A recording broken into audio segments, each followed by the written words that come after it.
Hello, নমস্কার বন্ধুরা, কেমন আছেন আপনারা সবাই? আশা করছি আপনারা সবাই খুব খুব ভালো আছেন। আর আমিও কিন্তু ভালো আছি। আর ভুবনেশ্বরে কিন্তু কেমন ঠান্ডা পড়েছে সেটা আমাকে দেখে বোঝা যাচ্ছে। এখন দুপুরবেলা স্নান টান করে নিয়েছি, পুজো করা কমপ্লিট হয়ে গেছে, কিন্তু এত শীত লাগছে যে সোয়েটারটা পরতেই হলো। কালকে থেকে বৃষ্টি হচ্ছে, কালকে রাত্রেও বৃষ্টি হয়েছে, পরশুদিনও বৃষ্টি হয়েছে, আর এখনও মনে হচ্ছে বৃষ্টি হবে। পুরো কালো করে রয়েছে, বাইরে বোধহয় একটু দুপুরটা পড়ছে। চলুন বাইরেটা গিয়ে দেখাই। এই যে বাইরের পরিস্থিতি, এখন বৃষ্টিটা আর পড়ছে না, একটুখানি অন্ধকারটা কমেছে, আকাশটা একটু পরিষ্কার হয়েছে।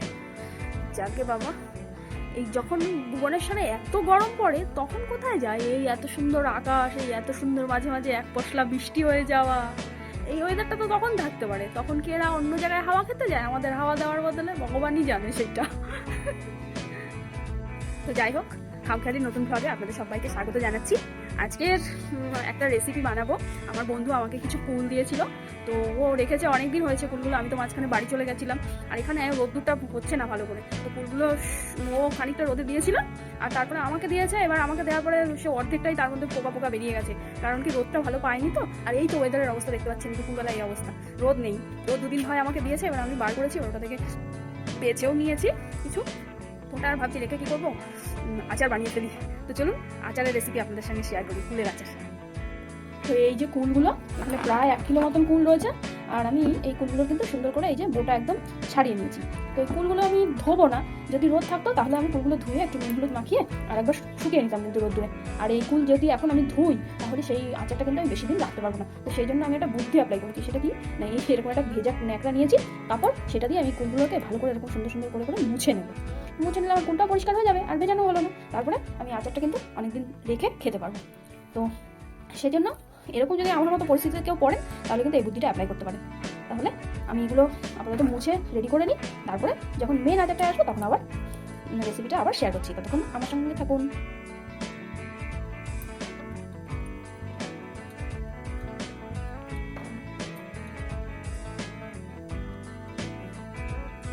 কি আর করবো, অবস্থা না পারলাম কুলগুলো জলে ধুয়ে রোদে দিতে, আর এখন না পাচ্ছি ধুতে। এখন ধুতে তো আচার খাওয়া যাবে না, সেই জন্য অবস্থা এই যে বুদ্ধি কাজে লাগালে আমার কি করবো, মুছে নিচ্ছি।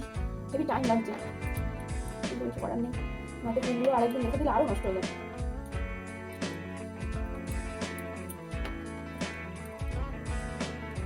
তো এই দেখো, কুলগুলো আমি একদম সুন্দর করে মুছে বোটা ছাড়িয়ে কমপ্লিট করে নিয়েছি।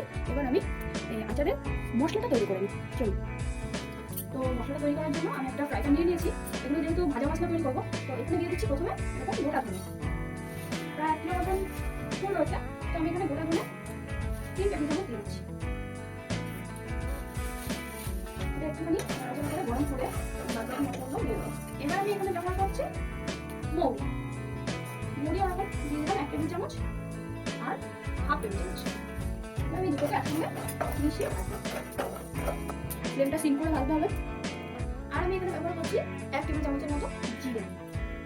এই সব উপকরণগুলো আস্তে করে ভেজে নিই। মশলা থেকে সুন্দর একটা গন্ধ বেরিয়েছে, এবার এটা হয়েও গেছে। এবার আমি নামিয়ে একটা সুন্দর করে এটাকে গুঁড়ো করে দিচ্ছি। এবার আমি কি করছি, এরকম 5টা শুকনো লঙ্কা নিয়েছি, শুকনো লঙ্কাগুলো এরকম শুকনো করে ভেজে নেবো। লঙ্কাটা আমার আলাদা করে গরম করে গুঁড়ো করার একটাই কারণ, সেটা হলো মশলার সাথে দিলে না ঝালটা ঠিক বোঝা যায় না। তো এই জন্য আমি লঙ্কাটা আলাদা করে, যে যেমন ঝাল খেতে চান সেইভাবে কিন্তু ব্যবহার করতে পারেন। এবার আমি এখানে ব্যবহার করছি সরষের তেল, খুব বেশি না, 2-3 টেবিল চামচের মতন দিলাম। তেলটা গরম হলে আমি একটু 5 ফোড়ন এখানে ব্যবহার করবো, আর একটা শুকনো লঙ্কা এর মধ্যে ভেঙে দেবো। তেলটা গরম হয়ে গেছে, আর আমি শুকনো লঙ্কাটা ওয়েদার দেখাচ্ছিলাম না, এখন কিন্তু ঝরঝর করে বাইরে বৃষ্টি পড়ছে। এবার দিচ্ছি আমি খানিকটা 5 ফোড়ন, আর একটু দেবো।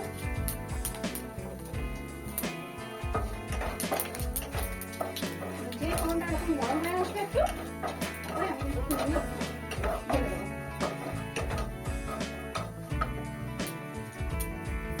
ফুলগুলো এবার দিচ্ছি।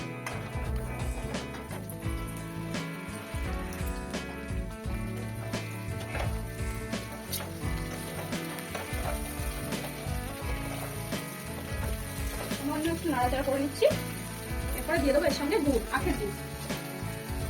খেজুর গুড় দিয়েও অনেকে করতে পারেন, তাতে গন্ধটা আরো ভালো লাগে আচারে। তো আমার কাছে এখন খেজুর গুড় অ্যাভেলেবেল নেই, এখানে রয়েছে আখের গুড়, তো আমি আখের গুড় দিয়ে বানাবো।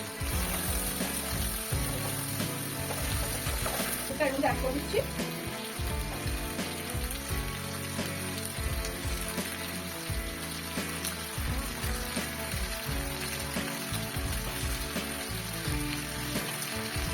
প্রায় 400 গ্রামের মতন গুড় দিলাম। গুড়গুলো অতটাও কম নয়।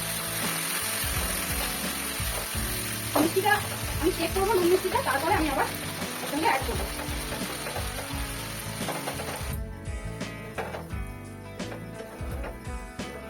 এখন এরকম ফাটিয়ে ফাটিয়ে দিচ্ছি, কারণ হাত দিয়ে তো ফাটাইনি, বেশি ফেটে গেলে আবার ল্যাপ ল্যাপ হয়ে যাবে।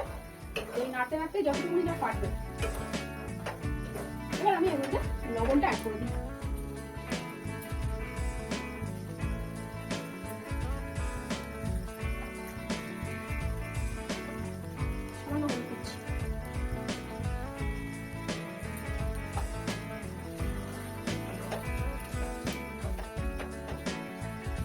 মিষ্টিটা চেক করে দেখবো আর গুড় লাগবে কিনা। তো যা থিকনেস দেখছি গুড় তো মনে হয় আর লাগবে না, দেখা যাক কি হয়।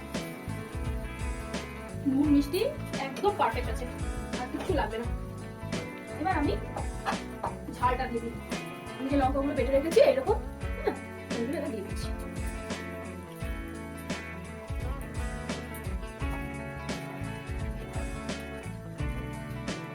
এবার আমি এই যে দেখুন খুব মিহি করে একটা মশলা যে তৈরি করেছিলাম সেটা এবার এর সঙ্গে অ্যাড করবো। এটা অ্যাড করলেই না আচারে একদম পুরো জাদু চলে আসবে।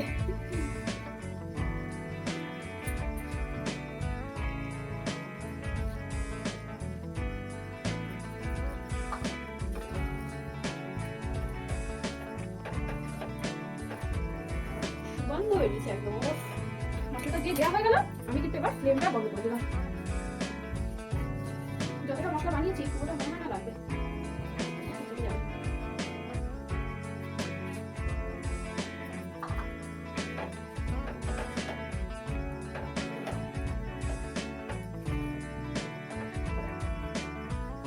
দেখুন কোনোটা ফেটে একদম আটি বেরিয়ে গিয়েছে, আবার কোনো কিন্তু পুরো একদমই আস্ত হচ্ছে।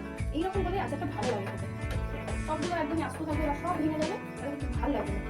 এই জন্য আমি আগে থেকে ফাটাই দিই। যা মশলা করেছিলাম সেই মশলা থেকে এরকম 1 চামচের মতো কিন্তু বেঁচে গেছে, পুরোটা আর দিচ্ছি না। মশলা তো দেওয়া কমপ্লিট হয়ে গেছে। এবার আমি দিয়ে দিচ্ছি এরকম 1 ছিপি ভিনিগার। ভিনিগারটা দিয়ে এবার মিশিয়ে নেব। এটা দিলে কি হবে, 1 বছর পর্যন্ত কিন্তু এটা রেখে খাওয়া যাবে, আচারটা নষ্ট হওয়ার কোনো ভয় থাকবে না। তো সেই জন্য আমি ভিনিগারটা একটু ইউজ করে নিলাম। এবার এটাকে ঠান্ডা হতে দেওয়ার পালা। তারপরে কাচের বয়ামের মধ্যে এটাকে ভরে নেবো। ভরে নিয়ে এবার যতদিন রেখে রেখে খাওয়া যাবে, আর এটাকে কিন্তু রোদ্রে দিতে হবে মাঝে মাঝে। আচার একদম ঠান্ডা হয়ে গেছে আর বেশ সুন্দরও হয়েছে খেতে, টেস্ট করে রোদে দিতে হবে। তো আমি এরকম 2টো কাচের বয়াম নিয়ে নিয়েছি, একদম শুকনো, আর চামচটাও কিন্তু শুকনো, ভেজা কোনো জিনিস ইউজ করা যাবে না। ওইটা এবার আমি কন্টেনারে ভর্তি করে নিচ্ছি।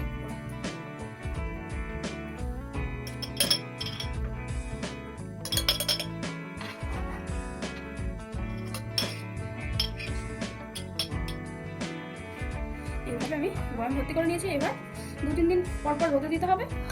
আর একটা জিনিস, সেটা হচ্ছে আচার কখনোই চামচ যেন ভিজে না থাকে বের করার সময়, তাহলে কিন্তু ওই জল যাবে আর খারাপ হয়ে যাবে, খেতে নষ্ট হয়ে যাবে। কি সুন্দর লাগছে দেখতে। এই ছিল আজকের আচারের রেসিপি। যদি রেসিপি ভালো লেগে থাকে তাহলে আপনারা অবশ্যই অবশ্যই বাড়িতে ট্রাই করুন। এই পুজোর সময় এরকম বানিয়ে রাখলে কিন্তু সারা বছর খাওয়া যায়। আর ভালো লাগলে আমার চ্যানেলটা অবশ্যই একটা সাবস্ক্রাইব করে দেবেন। তাহলে তো প্রায় যে এরকম ভিডিওগুলো আমি দেবো সেগুলো আপনাদের কাছে পৌঁছে যাবে। তাহলে আজকের মতো এই পর্যন্তই। ফিরে আসবো নতুন কোনো একটি ব্লগ নিয়ে, নতুন কোনো একটি রেসিপি নিয়ে।